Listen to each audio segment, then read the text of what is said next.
Yeah, I don't think that's the whole story, because if you think about it, and people again make that assumption that we don't have any control over our body fatness, right? So they say, well, it's available, so you're going to take it, right? In fact, that's not true, because we actually have a number of different hormones that tell us to stop eating. Okay, so if you eat, you cannot simply keep eating and eating and eating, right? If you go to an all-you-can-eat buffet, at some point you have to stop because you're full, right? So there are systems, very powerful systems within our body that tell us to stop eating. So you eat food.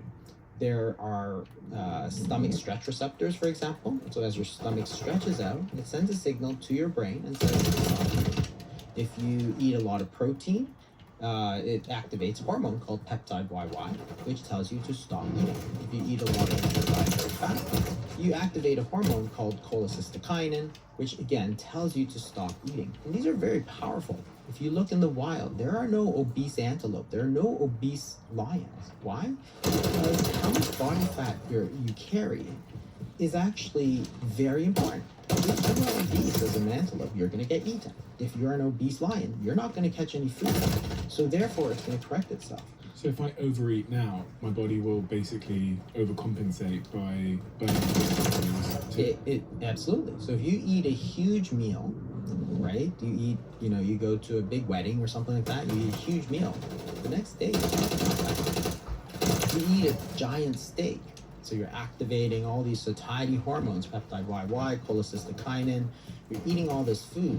Well, you may not be hungry for the next day. So that means that my body has some kind of baseline weight. Yeah, it will know whether you should eat more or less. So there's this concept called the sort of body set weight, which is a sort of thermometer. That is, your body sets a weight that you should be at. And if you go above that weight, or if you eat too much, it will activate hormonal systems to bring it back down. If you don't eat enough, it will also activate hormonal systems to bring it up. So it's like a thermostat that you have in your room. For example, you set the room temperature. If it's too hot, the room activates the air conditioning. If it's too cold, it activates the heat. Your body actually acts the same way. If you gain too much body fat, your fat cells, for example, will produce leptin, which is another hormone. The leptin tells your body to stop eating.